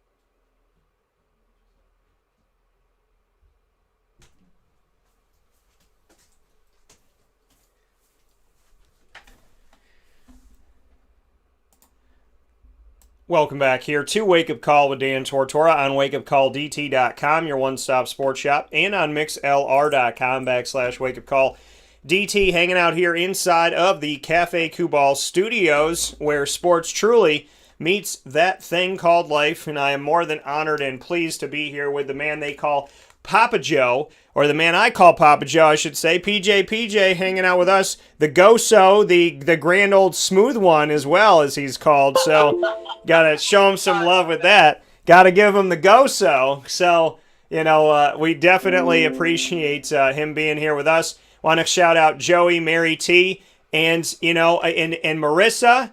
We got to shout out the cat, and I still got to shout out that crazy cat that bit my ankle for no dang reason, Boom Boom. So he's not with us anymore. Yeah, we'll say what's up to Boom Boom, or as I like to call him, Angry Garfield. So I'm very happy to be here with you this morning. PJ and I are talking about a lot of different things inside of the Cafe Kubal studios. PJ, the Jacksonville Jaguars right up the road from you, and they are going back to teal. They've made the decision to go back to their primary color. I don't know what the heck they were doing in the meantime, but they said, the equipment manager, Jimmy Luck, said, quote, "We've heard the fans loud and clear. As the only team in the NFL that wears teal, we know what this color means to our organization, the 904, and our entire fan base. Teal inspires great memories of some of our franchise's greatest moments. Making the switch to teal as our primary uniform color allows us to celebrate that history while kicking off a new era of Jaguars football," end quotes. The Jaguars have a 64-50 record, 60-42 in home games while wearing teal jerseys, which included a victory in their first appearance on Monday Night Football, as well as the greatest moment that they had in their history, which I actually just brought up recently here, a 62-7 playoff victory in Dan Marino's final game with the Dolphins on January 15th, 2000, when Fred Taylor had, I believe, an 81-yard touchdown, 82-yard touchdown run. So pretty amazing here. So teal is primary. We are back to Jaguars teal, and it makes sense, right? New era. You have Trent Baalke, a new GM. You have a new head coach in Urban Meyer. You got a new coaching staff. You're trying to change the stigma. You're coming off of a terrible season. You got the number one pick. You got a lot of money to spend. So it makes perfect sense that the Jaguars are trying to do everything in their power to show everyone this is a new chapter. Hell, it might even be a new book at this point. Yeah, I go back a long way, of course, to the days of Mark Brunell, and I think this is a good idea, mainly because the Jaguars actually didn't play that bad when they came into the league. It was Brunell and the wide receivers, Jimmy Smith and what's the other one? Keenan Cardell. Anyway, Keenan Cardell, and the tight end, Big Brady. Those guys were pretty prolific on the field, and Brunell was just a quarterback coach in the quarterback position. I don't know why he's not coaching anywhere. I gotta ask him that. Ask him that, Daniel, next time you see him. I will. Yeah, this is a good move because it brings back good memories, and it's a good record, of course. Good memories and a good record. Hopefully, will land with another good record. So we'll see what happens. Now, you got. I told you I've been warning you about the urban meter. Last week I said he got his ass handed to him already. He did get his ass handed to him already because he made a mistake in judgment trying to hire someone who was not politically correct. look at this is exactly what I was harping on when he was at Florida and he was at Ohio State. Urban plays to win. He'll undercover any stone it is to get an edge. And you're going to see a lot more controversial things coming from Urban. Now, notwithstanding the fact that he's a brilliant coach, whether that he's a brilliant coach in the NFL remains to be seen. But he's not going to be without resources, that's for sure. Chad's going to give him what he wants. He's got plenty of draft picks. He's got plenty of money under the cap. He's got a really good young team, and it's up to him to sell the brothers in the locker room. Now, Urban is prone to do these kind of stupid things. That's why I call him the Urbanator. And I don't want to see him make another mistake like that. You know, he probably could have got away with that. He tried to get away with it. The same kind of deal at Florida. And that all of a sudden, 3 years later, they bring it up. The wife brings it up. Urban's got to go in front of the Ohio State board there, and he loses 3 games. So, you know, Urban can make some mistakes, but not on the field. Not on the field. You know, and I think I just, you know, I mean, you got to be smart. You got to be smart, and I think that, you know, everything that you do, you got to do your due diligence. You got to do your research. You got to do your homework.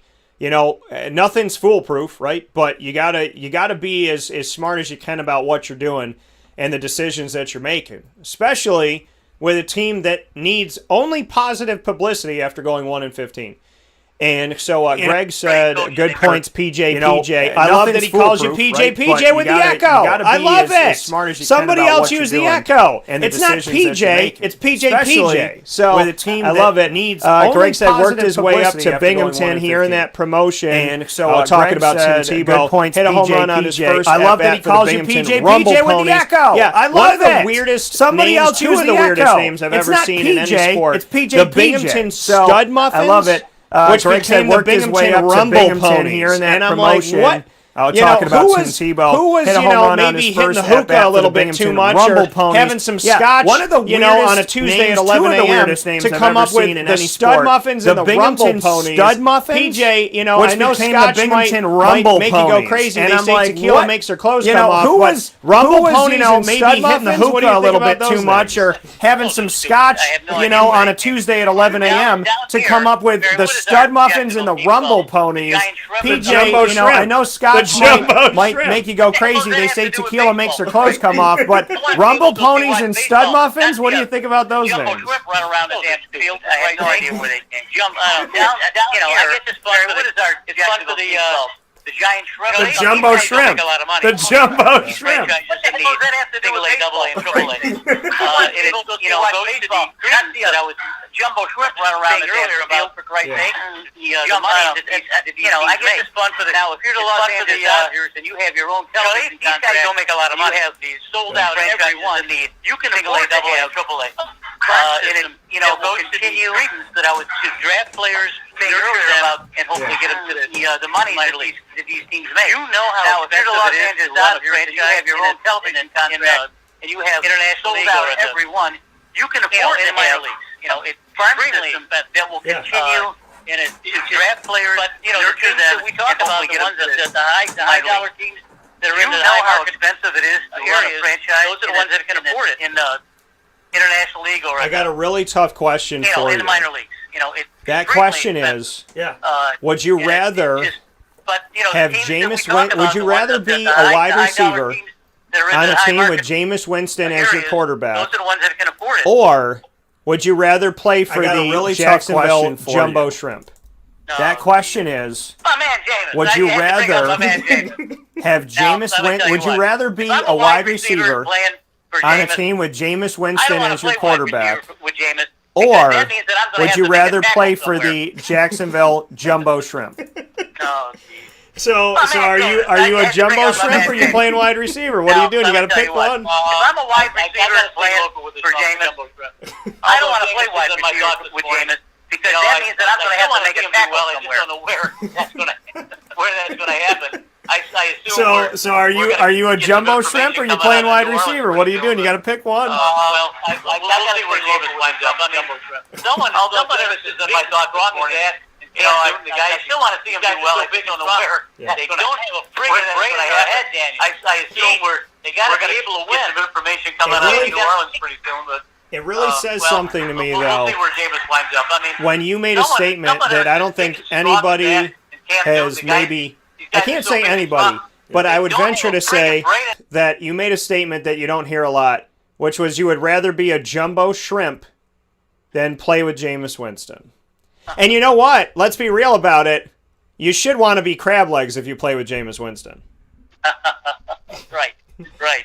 Jameis will land on his feet. He already has. Now, what's going to have to happen for him is he's going to have to re-up himself. He's going to have to sign another free agent contract. Yeah. And if he's going to play for New Orleans, then he's going to have a 2 or 3 year deal. If not, so are you a jumbo shrimp or are you playing wide receiver? Going to have to. I know. I think for him, he's going to have to. And he's going to have to re-up himself. He's going to have to sign another free agent contract. Big, tall, and if he's going to play quarterback that can't play either. And I go back to this game with Ryan Leaf. I mean, this guy was supposed to be better than sliced bread. 6'5", 240. Yeah. Got a right for an arm. What happened to him? He burns out. So just because you're big, tall, and strong, and you have a rocket for an arm, it doesn't mean you can play football. Very true. You got some things that are given to you by God. There's some things that just work out, but then you got to be able to put the work in and do other things. I mean, look at it. Ryan Leaf, the discrepancy between Peyton Manning getting drafted by the Colts, Ryan Leaf getting drafted by the Chargers, given and what to you that did by to God. both. There's one some went things to that just work out, an but then NFL you gotta championship, and the other team sat there and watched. So it's crazy. Speaking of quarterbacks, though, Ben Roethlisberger, and I kind of talk about this. I mean, we're going to discuss this with Mike Sofka in my Florida in Focus week, but there's something to be said about the fact that Ben Roethlisberger's future, could the time be out for Big Ben in Pittsburgh? Now, let's hear some thoughts. The general manager, Kevin Colbert, of the Pittsburgh Steelers, stated that Ben Roethlisberger is their quarterback for now. He said, as we sit here today, Ben is a member of the Pittsburgh Steelers. I was like, well, that's common sense. That's like Captain Obvious. He reiterated that to us, that he wants to continue to play. And we told him, quite frankly, we have to look at this current situation. With Ben's current cap number, some adjustment will have to be made. End quote. Now, team owner and CEO Art Rooney II told reporters that the soon-to-be 39-year-old quarterback has a $41.2 million cap hit for the upcoming season. Now, Roethlisberger said later on he was willing to work with the team, and he didn't, quote, care about my pay at all this year, end quote. Now, this is where we sit, and the general manager is not making me feel good at all if I'm Ben Roethlisberger. This is what it says. Quote, Ben Roethlisberger is on the team. Again, this is like me telling you that there's snow outside. Ben Roethlisberger did a lot of really good things last year. We anticipate that he could still do some good things going forward. Hopefully, there's a way that we can try to figure out and do what's best for the organization and do what's best for Ben. Hopefully, he'll be able to see that and feel the same way we do. There's a lot of work that needs to be done. Not only with Ben, with the whole unrestricted free agent class and our whole cap situation as well. End quote. So I don't feel good about any of this if I'm Ben Roethlisberger saying, we're hearing from my GM going, well, he's on the team. Well, he's a human being in society. He lives, hearing what he has to say. I mean, it doesn't sound great. He says it's an ongoing process. This is Colbert still. It just doesn't involve him. It involves the players around him. I'm sure he's going to want to see what type of team we can keep together under our current situation. Hopefully we can make the correct adjustments to keep the group together as much as possible. It is, and he also said, quote, we were all dealt a loss through the pandemic. We have to deal with that accordingly, and we will. It's not unique to us. 2/3 of the league is facing similar issues. How that all comes together in the next few weeks, we'll continue to look at. It is first and foremost financially because we have to be in compliance. Then we're making guesstimates as to what we can do to put the best team together for our sake and for Ben's sake. What kind of team can he anticipate being around him if we decide we can move forward together? End quote. So there's a lot of ifs, there's a lot of I don't know.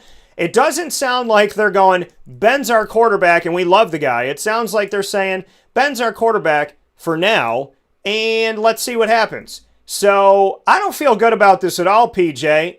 What do you think about Ben Roethlisberger and his future with Pittsburgh after hearing from the general manager basically make some pretty normal statements like Ben's a human being on the team, and then say, if we can work together, we hope that Ben understands the situation, stuff like that, where it doesn't really sound like there's a concrete, yes, we're okay, yeah, we're doing this? Well, if I remember right, last week didn't they adjust his contract to make it user friendly for him to knock out some of that cap stuff? I'm not sure about that. I mean, as of right now, I mean, this was something that came in here this week, so it looks like they're still trying to figure out what they're going to do. I will make a note here. The assessment of Roethlisberger's future begins with the financial situation. If Roethlisberger retires or is cut, he would still count $22.25 million against the cap. If the team opts to give him an extension and convert his base salary and roster bonus into a signing bonus spread over multiple years, the most the team can reduce his cap to is $27.125. So Roethlisberger could opt to play for the minimum and take a pay cut of $17.925 million, but his cap would still be 23. So no matter what they do, if he retires, they owe him over 22. If he takes a pay cut, they owe him over 23. And if he does the signing bonus spread, they owe him 27. So no matter what they're doing, he's still going to count over $20 million against the cap. Well, look at Ben Roethlisberger. There's two guys that make Pittsburgh, period. Mike Tomlin and Ben Roethlisberger. And those guys are attached to the hip forever. No one will tell Mike Tomlin to get rid of Ben Roethlisberger. No one. Now, if they sit and talk about it, they look at Ben, we got to do something. I got to make some changes. Help me out here. Blah blah blah blah blah blah blah. Maybe that situation will arise. But as long as Mike Tomlin's coach there, Ben Roethlisberger will play. Now, they have another quarterback there that is almost like a clone of Ben Roethlisberger, and that's Mason Rudolph. And he's a beast, too. 6'5", 240, 245. Got a big arm, too.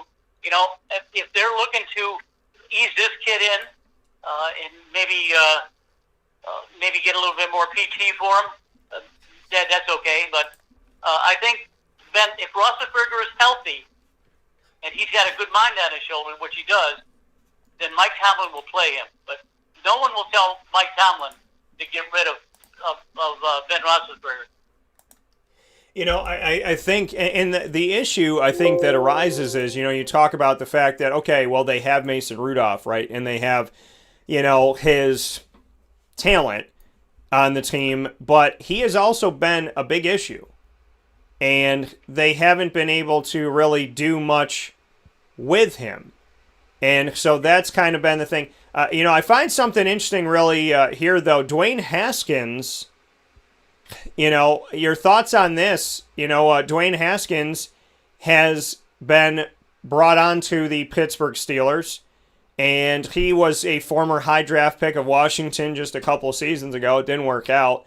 So they have Josh Dobbs, kind of. We'll see if he stays. He was there, then he went to Jacksonville, and then he went back. Mason Rudolph, Devlin Hodges, Dwayne Haskins Jr., Ben Roethlisberger. We look at what Mason Rudolph did. It didn't throw many touchdown passes, has been quiet, hasn't been serviceable. Hodges hasn't been serviceable. What do you think about Dwayne Haskins being on the team now and the fact that he's such a young quarterback that really was never given a fair shake at Washington? It never seemed to work out. It didn't seem like after they drafted him, they really wanted him. So what are your thoughts? Well, if you remember my show last week, I criticized some of these kids for coming in the league, and I brought up Booger McFarland, who really criticized some of these black kids that coming into the league that aren't particularly ready to do this. And Haskins is one of them. He was not ready to play professional ball. He was only a kid, 21 years old. I mean, sure, he's got a big arm. I'm not a Haskins fan. Look, professional teams can ruin these young kids. And just like I mentioned last week with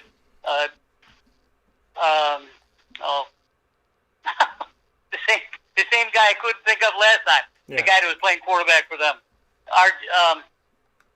The one who got hurt a lot. Any event. Are you talking about Andrew Luck or not Andrew Luck? Alex Smith. No. On what team? The Redskins. In recent history or no? Yeah, recent history. Just a couple of years ago. He got hurt again. Yeah, Robert Griffin III, yep. Robert Griffin III. Why I can't think of that kid's name? I don't understand that. The hell of an athlete. But look what that team ruined that kid. That kid should not have been out there playing when he was hurt, and he should not been out there playing when he thinks he was better. So, no way. These football teams can ruin a young quarterback coming in. They did that to Robert Griffin. They did that mentally with Haskins. Haskins is not mature enough to play ball yet. He's got to grow up some. And hey, if you want to play football for Mike Tomlin, you better toe the line because he won't put up with anything. Mike Tomlin, one of my all-time favorite football coaches. Period. I just love the guy. I love what he's done over the years. He's kept an even keel the whole time. He wins some, he loses some. One thing you got to remember about the Rooney family. The Rooney family are very, very loyal to their football coaches, and that's why there's not that many. That's not many that came to roll through Pittsburgh. And Mike Tomlin's not going anywhere, even if they try to force Roethlisberger out. And just seeing this, the no risk of bringing Dwayne Haskins onto the team really for the Pittsburgh Steelers, whatever they end up doing with Big Ben. Looking at this, it's 1 year, it's $850,000 to bring in a former first-round pick of 2019. Kid hasn't even been in the league for a full 2 years from draft to draft.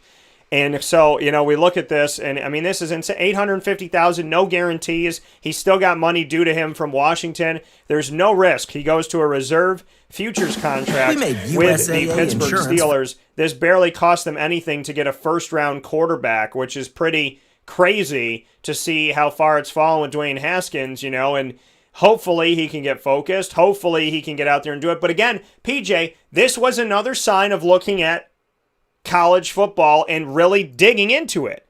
Dwayne Haskins looked great, but he played for 1 season as a starter. He was like 50 touchdowns, 7 interceptions, but it was 1 year. It was 1 year. And I remember talking about it going like, wow, the stats look great, but it's 1 year. It wasn't 4. It's not like Trevor Lawrence who's going at constant championships and doing all this stuff. Dwayne Haskins Jr. was not your starter for more than a year. And to pick a guy in the first round and give him all that money based on one tiny piece of his collegiate career, it bit Washington in the butt. And now we have to see what he's going to do in Pittsburgh. Because Dwayne Haskins, this ugly connection that he had or disconnection with the Washington football team. At one point he's at a strip club during last season with no mask on. The guy just looked like he was playing more the Manziel than he was playing, all right, let's sit here and actually, figure out football and let's try to be here. The more things got worse in Washington, the worse he seemed to get. It was almost like, what? If they don't care about me, I don't care about them.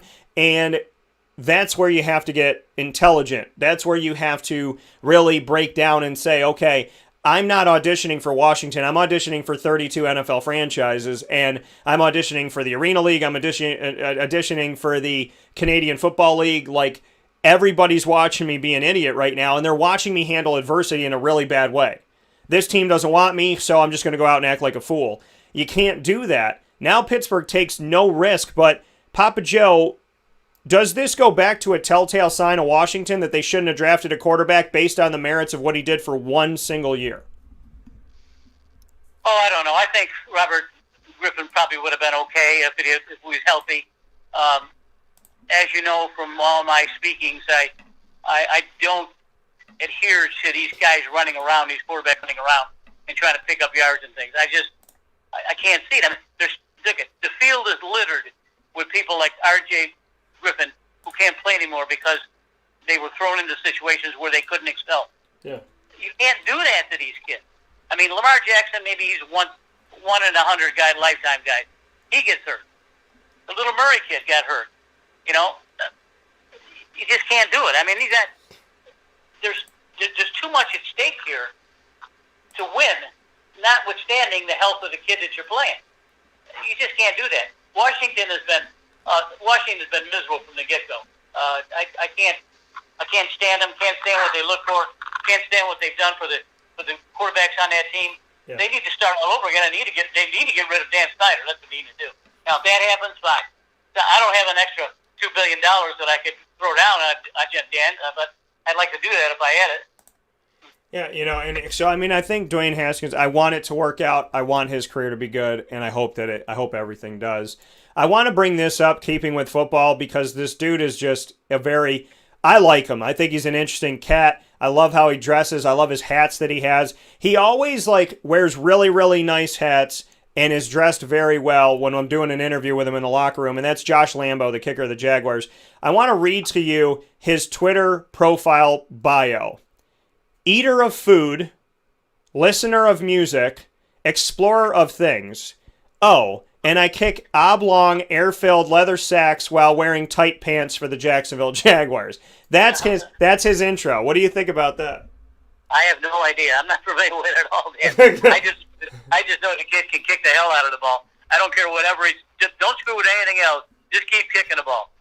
And coming from PJ. PJ, before we take our final step aside here, snow, yes, snow. Shout out to my guy DeAndre Smith down in Texas right now. Snow is something that is affecting the people of Texas. Yes, Texas. The wintry blast that's going across Texas has postponed a bunch of things. The Mavericks and the Pistons were supposed to play Wednesday night, and NHL games scheduled for Monday and Tuesday between the Dallas Stars and Nashville Predators. Those games were not played, and obviously no makeup dates were set here. The NBA said the Pistons-Mavericks game was because of a, quote, government shutdown of American Airlines Center, home of the Mavericks and the Stars. More snow in the forecast yesterday, and also looking at the single-digit temperatures that are going on in Texas. What are your thoughts of this? Big 12 men's and women's games, they were dealing with things as well. Number 12 Texas, the men's team was supposed to visit Oklahoma, was moved back a day. And then we look at some of the other pieces here. The American Athletic Conference as well. Tulane and SMU in Dallas was postponed on Wednesday with no makeup date announced. What are your thoughts on the fact that the state of Texas, if life wasn't crazy enough in 2020, that Texas is now postponing games due to weather that is snow, not a hurricane, thank God, not a tornado, thank God, but snow. Texas is now dealing with postponing games due to snow, as people up here in Syracuse go, we have 2 feet and we still play. Because they did. A couple years ago, PJ, downtown Syracuse was horrible. It was like a war zone of snow. And to get through it all and get up to the dome, it was nuts. Spinning out, stopping on hills, trying to figure things out. And still, there was like 20,000 people that showed up to the game. Well, in the state of Texas, they're postponing games due to snow and single-digit temperatures. Has the world gone mad? And what do you think about snow canceling games in the state of Texas? Well, I was very interested in it yesterday. Actually, Mary and I had the Weather Channel on with the sound off. Yeah. And I was watching what's happening over there. It's terrible. It's awful. You never think that Texas would put in a situation like that. I think that those people are more afraid now with single-digit weathers and people actually freezing to death, and than a hurricane. I mean, to me, they're at death's door pretty soon. I mean, if you can't get any heat and warmth into these 2.5 million. It was 2.5 million people that didn't have any power. That's far more treacherous to me than a hurricane. Yeah, and it's something that, people up north have dealt with, obviously, here. There's been ice storms that have frozen power lines, and put people in situations. I think there was a time when I was a kid where it was that, and it's something that you know people up north have dealt there with, was this situation here. There's where been ice storms, we frozen. I think there were some places that went without put power in for situations. over a week. I think there was a time when I was a kid and where it was that.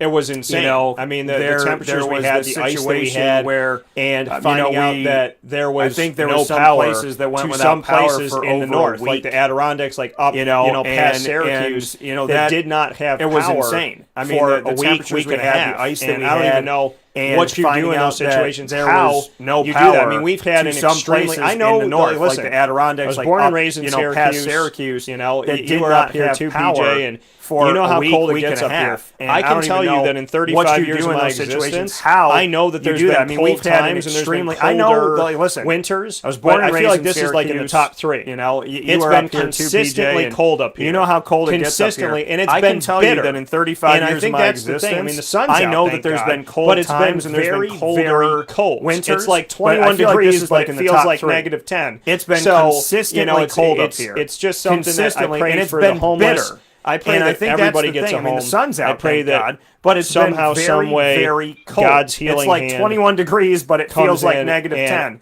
Uplifts, So, people. It's just gets something them that off I the pray streets, for the homeless. Gets I pray that people everybody warm gets a meals, home. them a blanket. I pray that I somehow, remember some being way, in Toronto God's a couple years healing ago. hand And comes it was, in. I went there, I think, uplifts, in January. People, and I gets gone them out off to the see streets. a Raptors gets people warm and meals. When gets I was them a out blanket. there for the game, I remember being in Toronto just a couple going years around ago. doing my thing. And it was, I went there, I think, in January. Remember how cold I felt when I came outside. I walked walked outside of Raptors game. the Intercontinental And Hotel. when I was out there for the game, and shout out to that because it's featured in one of my favorite rapper going Drake around songs. doing my thing. But I came out of the hotel, and I kid you remember not, how I went cold I through the felt when I came revolving door. outside. I walked the outside wind of hit my the pants, and Intercontinental I looked down Hotel, and for a second said, shout out to "Did I that put 'cause pants it's featured on?" in one of my favorite rappers, Because it Drake felt songs. like it went But right through I came out of the every hotel, piece of material and I kid you not, on my I legs, went like I through was the wearing revolving no door. pants. The And wind hit I my just pants, remember it was and like I looked 0, down and, negative 12, and for a negative 20, second said, negative 2. "Did I put I pants think our on?" best day was because 0 it felt or like 2. it went right through And every as I'm piece of walking up and material down these streets, on my legs, like I was I'm wearing no seeing pants. Homeless and people. I just I'm seeing remember it was people like in 0, blankets, negative 12, negative covered 20, themselves negative 2 on the I ground, think our best day trying was to 0 survive. You're or seeing like 2. candy wrappers and stuff And next to them. as I'm walking These up and people, down as the I'm streets, walking right, through in I'm and out of seeing buildings, and I homeless can't feel my feet, and I I'm can't seeing feel my legs, people and I can't in feel my blankets hands. These covered people are themselves sleeping on the on the concrete. ground, trying So to I think survive. that, You're seeing, you know, like, when candy we wrappers and stuff complain and next to moan them. about our lives, these people, as I'm we have to walking remember through that in and out of buildings, we may and I not can't have feel my gotten the feet, and I latte can't we feel my wanted legs, today, and I or can't feel my hands. we may not have These gotten people are the sleeping on the outcome concrete. of the sports game that So we I were think hoping that, for, you know, or when we may not be complain able to and travel moan as about our freely as we lives, want to right we now. have to remember but that, guess what? yeah, you're not we may sleeping on not a have slab of gotten the concrete latte we wanted with today, police or officers we telling may you not to have move down the gotten line. And outcome of I the just pray sports for all game those that we people were hoping for, because or this seems we like may a not be very, able to very travel bitter as freely cold as we winter, want PJ. to right now. But guess what? You're not sleeping on a slab of concrete with police officers telling you to move down the line. And I just pray for all those people because this seems like a very, very bitter cold winter, PJ. When you see tornadoes hit down and several people, I've been in Toronto, die in the wintertime, and I didn't like it then either. You can't imagine what it's like in Texas. Snowstorm really won't an awful lot.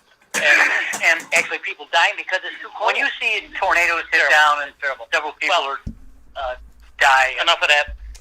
We send our prayers and our well wishes to everybody out there dealing with being homeless or going through whatever you're going through right now in the bad weather or losing power. So our prayers and our hopes go out to each and every single one of you. And like I said, send our prayers and our well wishes to everybody out there just dealing have with some hope. It makes the impossible being possible. homeless or going through whatever you're going through right now in the bad weather, losing power. And so God is good. Our prayers and our hopes go out to each and every single one of you. And like I said, and get them God's healing hand. PJ and I are going to take our final step aside. When we come back, we're going to talk about a little prairie bronze beauty that sits in the driveway down in St. Augustine right after this. And I'm not talking about Papa Joe.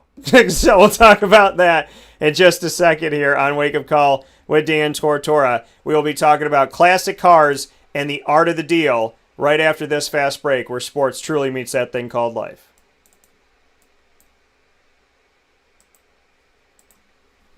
Carvel DeWitt, it's what happy tastes like. Do you know why? Because we make ice cream. Creamy, rich, flavorful ice cream. Not yogurt or iced milk like some of our competitors. Ice cream. Fresh, by hand, daily. For the calorie conscious, we have something new for you. Our new Carvelite. Same great flavor, creaminess, and texture of our regular ice cream with only 35 calories an ounce. So whether you want an ice cream cake, flying saucer, dasher, carvalanche, hard or soft ice cream, we will satisfy your craving with our fresh, handmade regular or new Carvelite ice cream. Carvel DeWitt. It's what happy tastes like.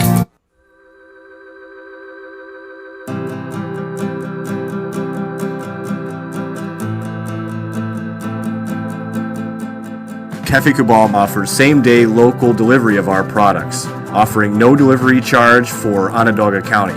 Shop cafekubal.com for fresh roasted coffee beans, cold brew, travel mugs, and all your essential Cafe Kubal needs. Cafe Kubal, coffee for the soul.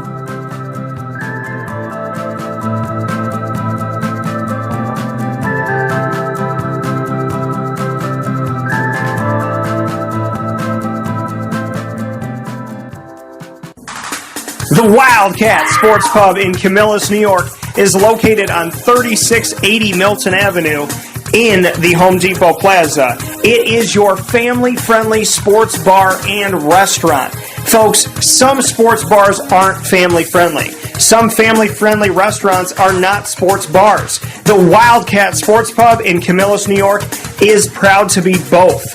It is that marriage that you've been looking for years. The Wildcat Sports Pub is your home base for your sports bar and restaurant needs, games for the kids, indoor and outdoor activities, and enough things on the menu to come back every single week and get to try something new. They're open Sundays from noon to 8 p.m., Monday through Wednesday, 11 a.m. to 11 p.m., and Thursday through Saturday from 11 a.m. to midnight. For reservations and party information, call 315-487-2222 for the Wildcat family-friendly sports pub and restaurant.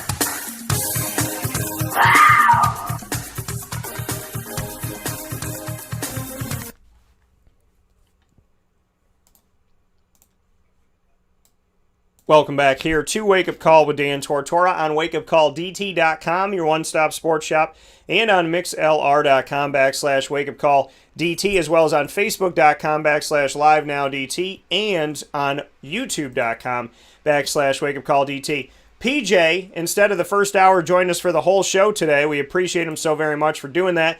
One final note that we have from Papa Joe is that Prairie Bronze Beauty, it's up on the screen right now on YouTube and Facebook. PJ, what can you say about this classic beauty and the fact that, you got to have something like this right here in the driveway? Well, I collect the cars, and this is one that is very special to us because it's Mary's retirement car. And she's parked in the garage right now. She's all covered up. I haven't had a chance to work on it yet because my mobility isn't what it's supposed to be. So, but I'll be cranking it up pretty soon, and we start it all the time. I mean, Mary drives it when she wants to, but yeah, Joey starts it too. Joe's over here. He's doing a lot of work for me too. So, I love my cars, Daniel. And then when you get here, maybe we can do a show in the 57. Yeah, absolutely. And I would love that opportunity. So I know you got a big day coming up. I know you got great stuff. So I'm praying and I'm hoping the best and wishing the best for you and Miss Mary T. And I will see you very soon. I can actually say this for the first time in over a year. I'll see you soon. Yeah. I actually get to see you. So thank you for coming on today and spending some extra time. PJ, wall to wall with us. And I thank you for that. And I look forward to talking with you soon. And I send my love down to all of you. And I will. I'll see you. I'll see you very soon. Okay. Have a good trip. All right. Take care. That coming from PJ here on Wake Up Call with Dan Tortora, where sports really meets that thing called life. And we are going to take our final step aside of the broadcast to get one final fast break in here to honor the beautiful, wonderful companies that are here with us in the community. You'll hear from them, and then you will hear from me as I get you set for TGIF. Before Wake Up Call heads down to the Sunshine State for a Florida in Focus week to remember with fantastic guests wall to wall. And you will not want to miss a single second of those videos. We'll talk about it after this.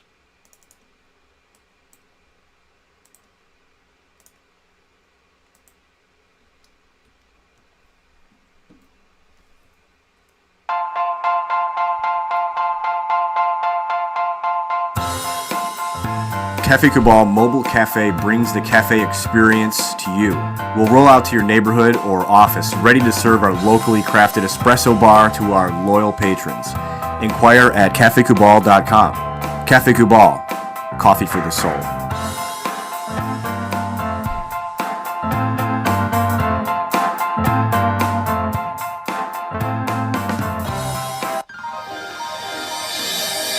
Ma and Pa's Kettle Corn and Popcorn Factory, located on 201 7th North Street in Liverpool, is home to over 40 flavors with more than 200 flavors in their total wheelhouse. Sky's the limit for this sweet and savory Central New York company. Keep it local at your parties, fundraisers, wedding showers, baby showers, and more by calling 315-450-MA-PA. That's 315-450-6272 for popcorn bars with custom flavors and colors at your upcoming event. Make sure to visit them on 201 7th North Street in Liverpool, New York. And for more information, go to maandpazsnacks.com. Ma and Pa's Kettle Corn and Popcorn Factory. How corny are you? The Millhouse Market, located on 3790 New York 13 in Pulaski, New York, is absolutely positively worth the drive every time.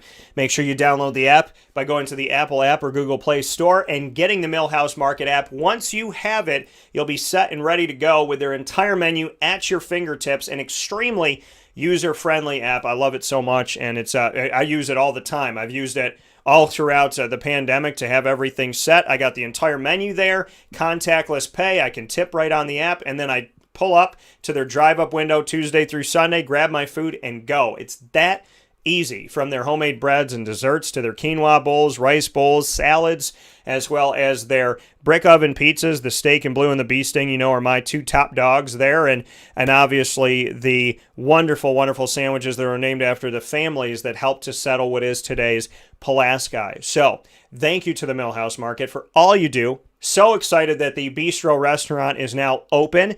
The general store is open for us as well, with local products from local companies. And of course, the drive-up window Tuesday through Sunday is there for us to grab our food and go. Millhouse Market, making it such an amazing, such an incredible journey every time. Whether you're going, 5 kilometers down the road, or a mile, 10 miles, 20 miles, 30 miles, jumping on the highway, whatever it may be, I promise you they're worth the drive every time. They have some fantastic crepes as well, which is a very hard thing to find up here in central and upstate New York. So shout out to the Millhouse Market for being incredible. Rebecca Alford and your team, you are second to none, and we appreciate you very much. So now more than ever, make that drive to 3790 New York 13 in Pulaski, New York, to the Millhouse Market. Worth the drive every time. With that being stated, inside of the Cafe Kubal Studios, I want to thank Papa Joe as we ran the gamut here. We talked about the NFL, we talked about Major League Baseball, Tim Tebow, the Jacksonville Jaguars, Ben Roethlisberger, snow in Texas. Please be safe, people. And, obviously my best to everyone who is homeless and dealing with a loss of power or anything. I pray and I hope to God that every single soul, every life is going to be saved, and that everybody will be okay, right? Because if one of us is hurting, that's too many of us. So I pray for y'all.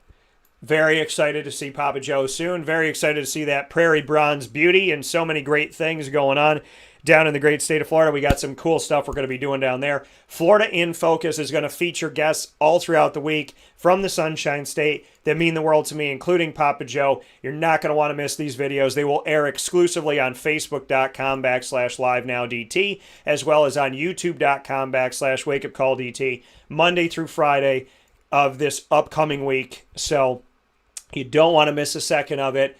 They're going to officially start on Monday, February 22nd, and run 22nd, 3rd, 4th, 5th, 6th, all the way through the week. Each one of those shows will air right at 9 a.m. Eastern Time, and you're not going to want to miss a second of anything. The videos are going to be incredible. The guests are incredible. The conversations are incredible, and I just can't wait to share them with you. So, with that being said, we got TGIF, our last show before we head off to the great state of Florida.